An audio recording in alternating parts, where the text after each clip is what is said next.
For the first time, Bryce Underwood is asked about his $12 million NIL deal. You'll hear what he said next. Locked on LSU. Let's go.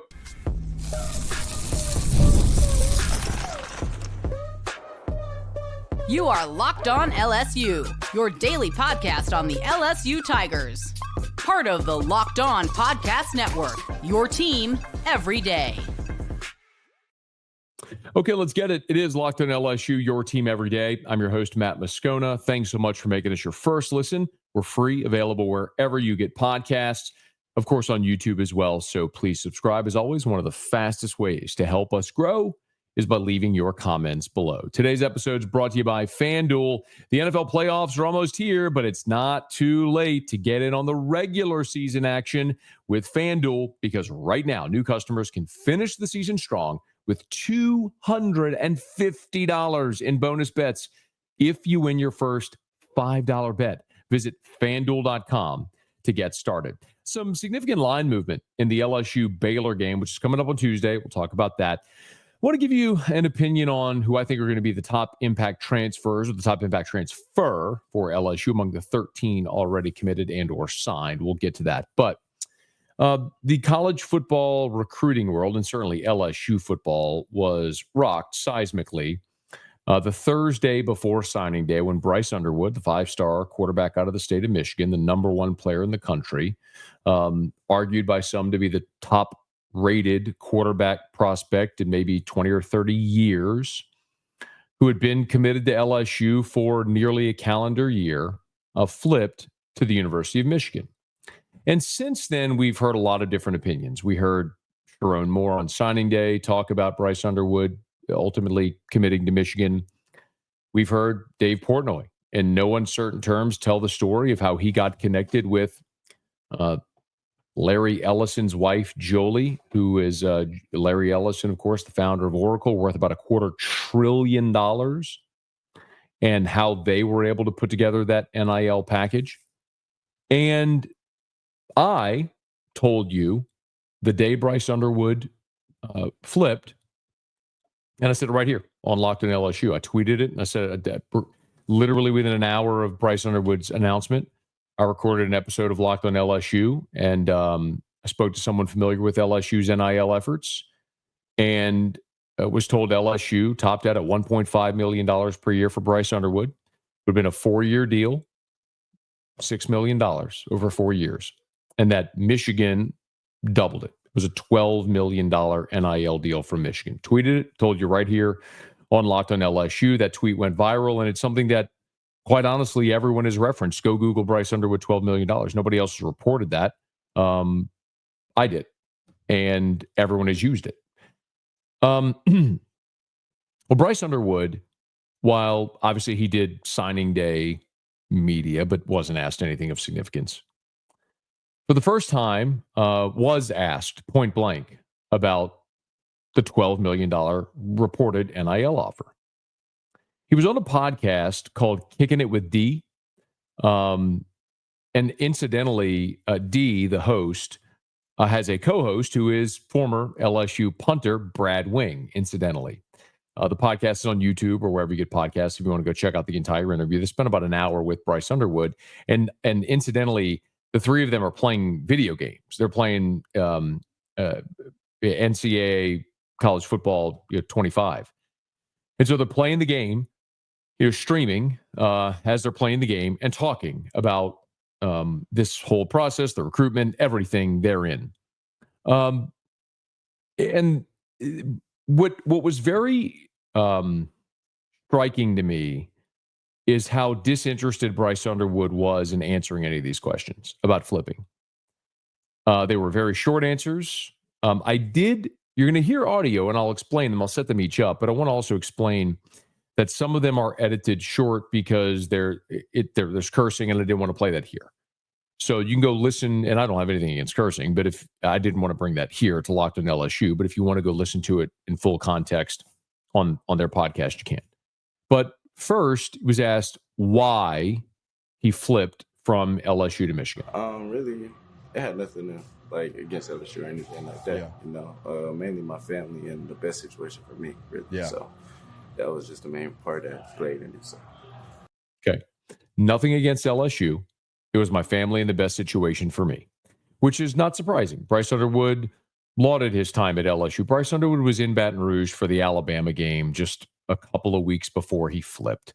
Less than 2 weeks before he flipped, he was in Baton Rouge. When there were reports of the $10.5 million offer, Bryce Underwood went straight to his Instagram and shared an Instagram story of himself in an LSU uniform in the playoff games for his high school. He had an LSU Tiger striped sticker on the back, a decal on the back of his helmet.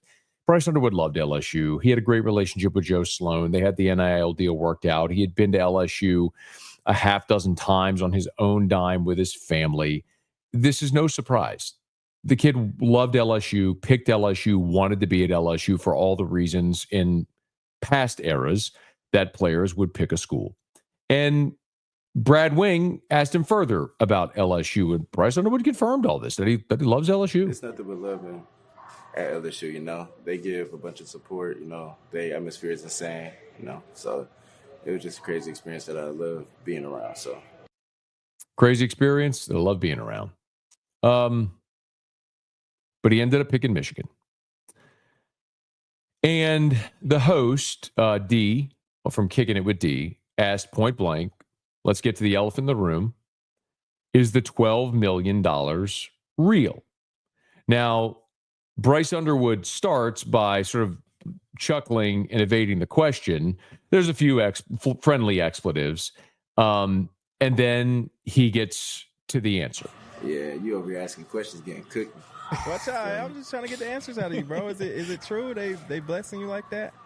I mean, it's for sure something that's there that's gonna keep my family. I love it, bro. I love it. What I have to do. So. It's for sure something that's going to keep my family. Before he could finish, D interrupted him with, I love it, bro. And they said, it's what I had to do. There's your answer. Listen, as I sit here a couple of days, it's December the 26th as I record this. This goes live on December the 27th. And, you know, it's been 3 weeks since Bryce Underwood signed with Michigan. It's been a month since he flipped his commitment, a little more than a month since he flipped his commitment. And by and large, this probably feels to many LSU fans like water under the bridge. Garrett Nussmeier is staying. LSU has done exceptionally well in the transfer portal. There is a path forward for LSU without Bryce Underwood. And if we're being completely transparent, I wish maybe after hearing this, it might inspire you to go back to the episode that I did the day after Bryce Underwood flipped. And I did an episode, LSU's path forward without Bryce Underwood. And I laid out a lot of things. And I really laid out 3 things that needed to happen. One was you had to finish a solid 2025 signing class. And LSU did, a consensus top 10 class. DJ Pickett, the number 1 cornerback in the country.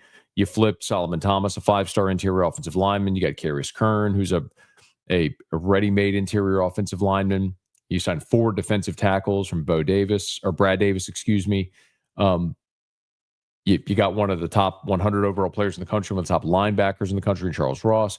You get the number 1 running back in the country in Harlan Berry. I mean, you inked a great class. That was number 1. Number 2 was you had to retain your roster, and that notably meant Garrett Nussmeier. You had to get Nussmeier back for 2025, and you did that. You retained Garrett Nussmeier. We're still awaiting word on Harold Perkins. I think LSU is going to get great news there. You were able to retain your roster. And then number 3 was you had to take the resources that you had allocated for Bryce Underwood, and later we learned Jakeem Stewart and Cade Phillips, and go ham in the portal. And I think we would all consensus agree that LSU has done that. So I understand if you might be sitting there as an LSU fan today saying, Matt, why are you talking about this? Like Bryce Underwood was gone. He's not coming back. And I get that. I mean, I said that literally the day that he flipped. Like there was no one doing that. It was done. But I think it's also important to continue to tell every part of that story. And a couple of things are going to happen around Bryce Underwood as he continues his playing career.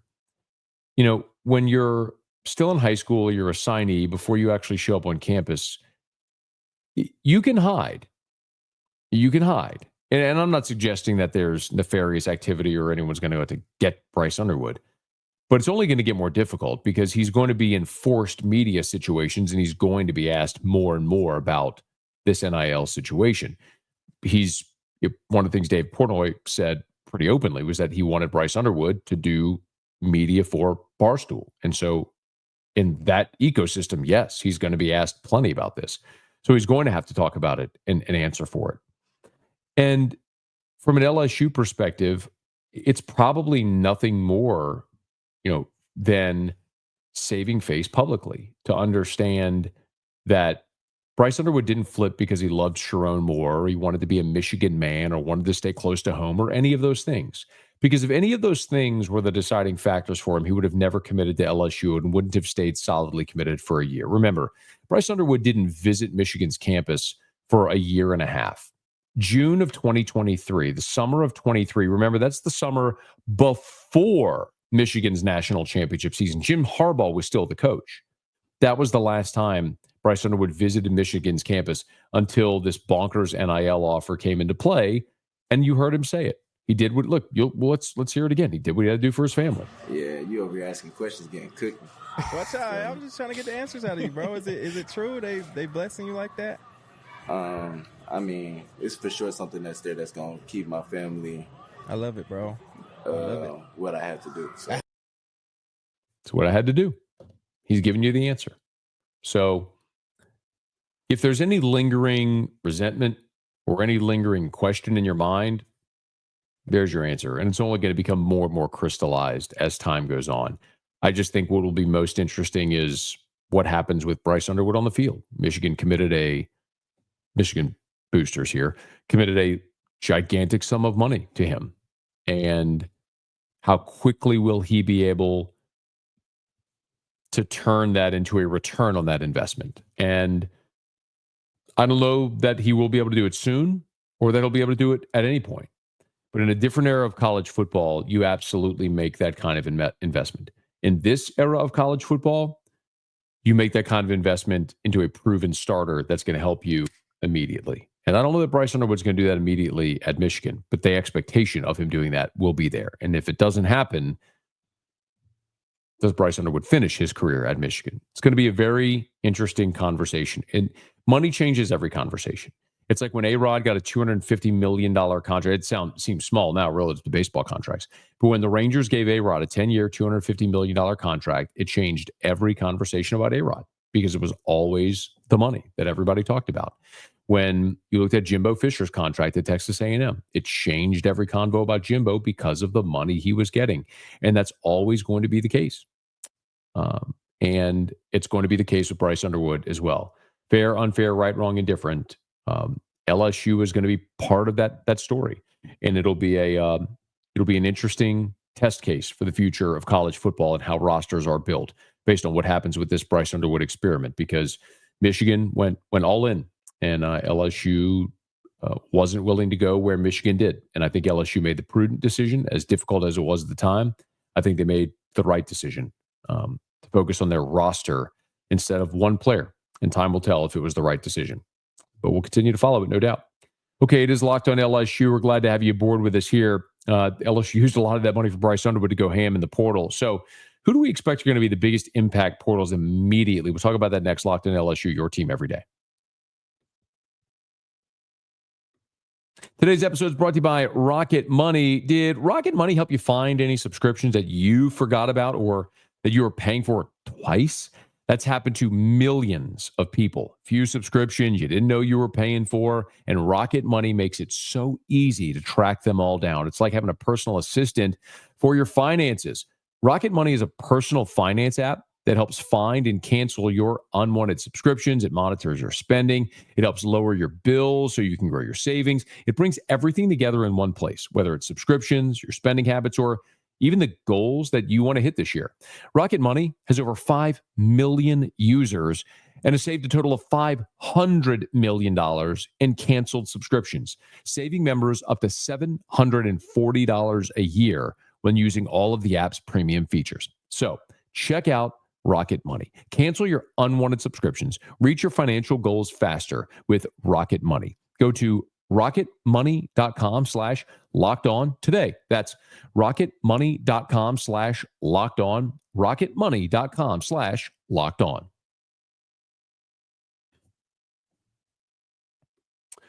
Well, Bryce Underwood is at Michigan.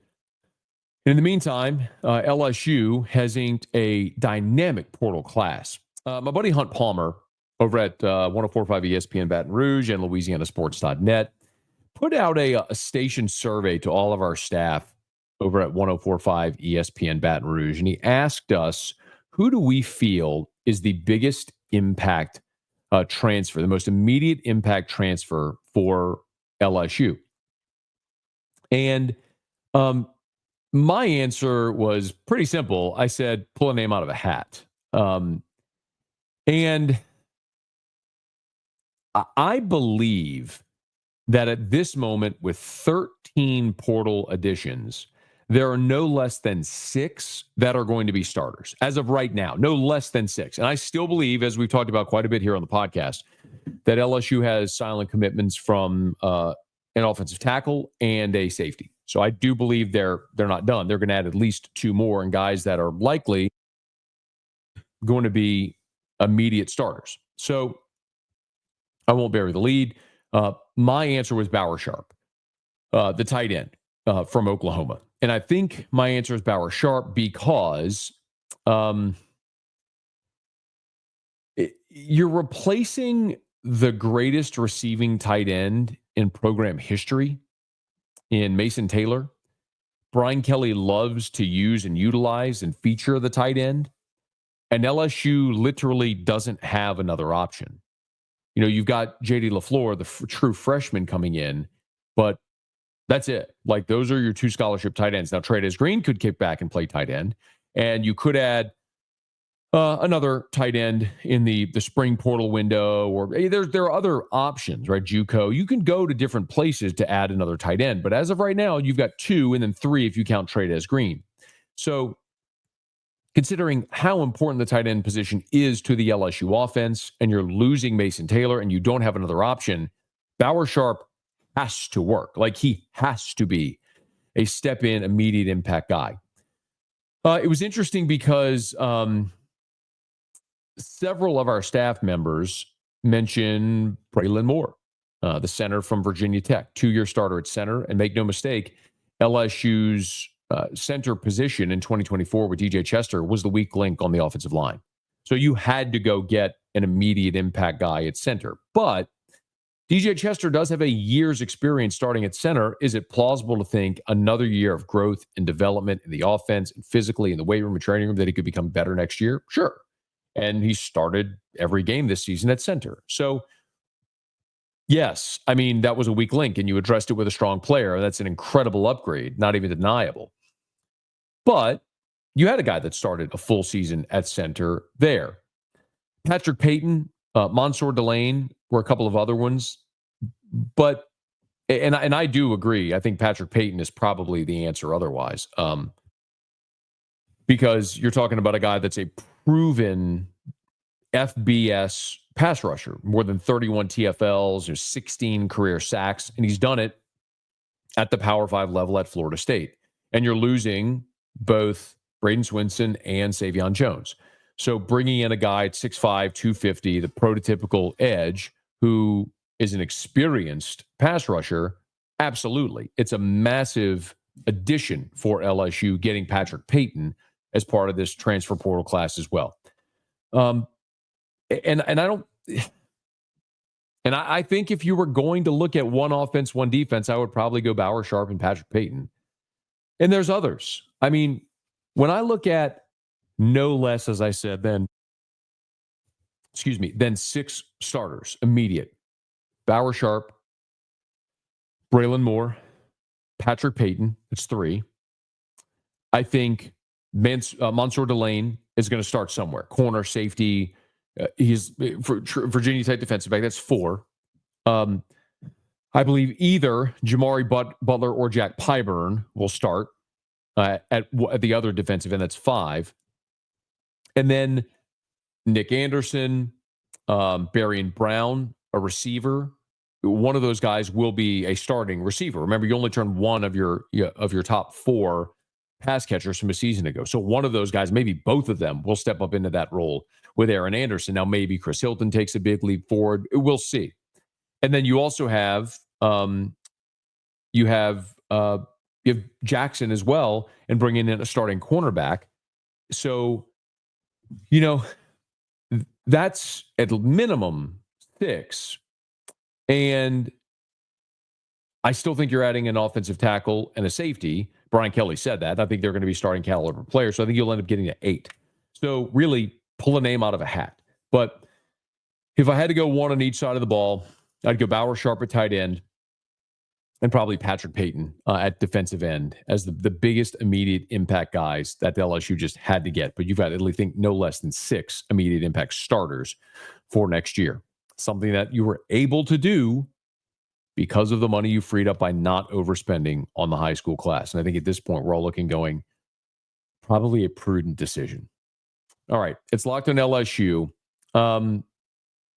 Before we even get to 2025, LSU's got one more game in 2024. They'll play Baylor in the Kinder's Texas Bowl on New Year's Eve, coming up on Tuesday. And there has been some line movement in that game. We'll explain why that's probably happened next. Locked in LSU, your team every day. Today's episode is brought to you by FanDuel. The NFL playoffs are almost here, but it's not too late to get in on the regular season action with FanDuel, America's #1 sportsbook. Because right now, new customers can finish the season strong with $250 in bonus bets if your first $5 bet wins.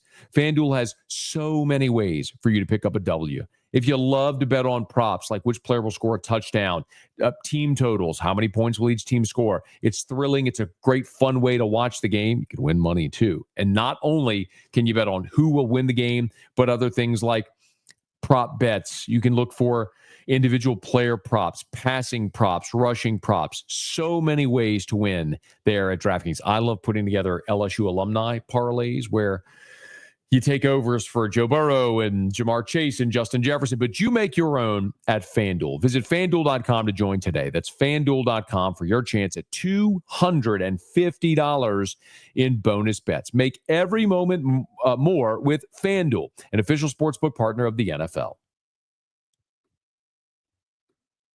We are counting down till LSU and Baylor in the Texas Bowl on New Year's Eve. And what's interesting is how much line movement we've seen on this game. And that is somewhat to be expected when you learn of opt-outs and things like that in this current climate of college football, that, the closer you get to a game, you learn who's playing, who isn't.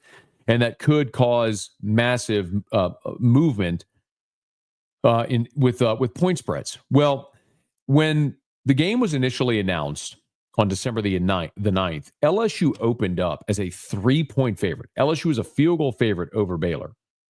As it stands right now, LSU is a 2-point underdog to Baylor in this ballgame. So we have seen a 5-point line move, a 5-point swing in the spread. Now, for whatever it's worth, ESPN's FPI, the computers there, give LSU a 60% chance of winning the game. So FPI, the computers, like LSU, the Oddsmakers have moved the game all the way to Baylor -2. So we've seen a pretty big swing there. And the obvious answer is injuries, opt-outs, draft declarations, portal defections, weakening a roster. So if you look at Baylor, they've had 5 players enter the transfer portal. The most significant are 2 defensive players. Safety Corey Gordon played 376 snaps for Baylor this year at safety. Again, that was a Baylor defense that was not very good this year. A Baylor defense that allowed 35 points per game, and one of their most experienced safeties is gone. Defensive end Trey Wilson, who is committed to SMU in the portal, he played 228 defensive snaps for Baylor. So 2 of their more experienced defensive players have left in the transfer portal. Now, A backup offensive lineman, Alvin Ebosele, is gone. Defensive lineman Kyan Roberts, who was a rotational piece, just 91 snaps on the season. And their backup quarterback, Daquan Finn, is also in the portal. So 5 players, 2 really key defensive contributors and 3 defensive players in total that are in the portal. They've not had anybody opt out, however, of the players that are staying. There have been some notable injuries for Baylor. Cornerback Carl Williams hasn't played since week 10. However, he has been practicing for Baylor as they get ready for this game. Outside linebacker Steve Linton and outside linebacker Garmin Randolph also missed the finale. Linton has been seen practicing. Randolph has not. So, again, 3 injuries to defensive starters. Keep in mind, 2 key defensive players for Baylor are in the transfer portal.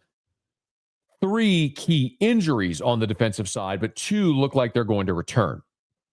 When you look at LSU, this is where it really comes into focus why teams are steering, or I should say why odds makers or bettors are steering clear of LSU. Look at the opt-outs to start. Will Campbell, Emory Jones, Mason Taylor, Kyron Lacey.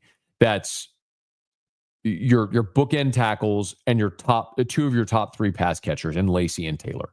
So that's a massive loss. Then you also look at Garrett Dellinger, likely opted out in this ball game as well. So it's 3 of your starting offensive linemen not there, your top 2 receivers. Then you look at the transfer portal. CJ Daniels is already in the portal. He was your the 4th leading receiver, pass catcher, and receptions and receiving yards. Sage Ryan was a starting safety for you. Then a lot of backup guys, depth pieces. Kamorian Pimpton, JVR Suggs, Shelton Sampson, J.K. Johnson, Deshaun Womack, Jordan Allen, Kylan Jackson. But really, Daniels and Ryan were the key contributors for you there. So one of your top wide receivers, one of your starting safeties gone in the portal, 2 starting tackles, your starting tight end, and your best receiver opted out of the ball game. Garrett Dellinger, injured, cleared to play. Have not heard a declaration that he intends to play. It certainly doesn't appear that he will. So that's why you've just had a significant amount of defections for LSU leading into this ball game, in particular on the offensive side, that could limit production. Now, when you look at this game, it's good on bad both ways. It's the LSU offense good against the Baylor defense bad. It's the LSU defense bad against the Baylor offense good. So which defense can find a way to get stops and which offense can churn at its normal pace is ultimately who's going to win that football game on New Year's Eve. But for LSU and Baylor, we have seen some significant live movement as that sharp money is coming in on the Baylor Bears. See how the crowd looks and how the game plays out coming up on Tuesday with LSU and Baylor in the Texas Bowl as each team tries to get its 9th win of the season. Okay, that'll do it for us here on today's episode of Locked On LSU. Thank you so much, for making us your first listen every day. And if you're listening on podcast, please subscribe on your favorite podcast app. Rate us, leave a review. If you're on YouTube, please smash that like button, subscribe to the channel, hit the bell so you're notified whenever we post a new video. And let a friend know that if they love the Tigers, we got you every single day for Locked On LSU, your team every day.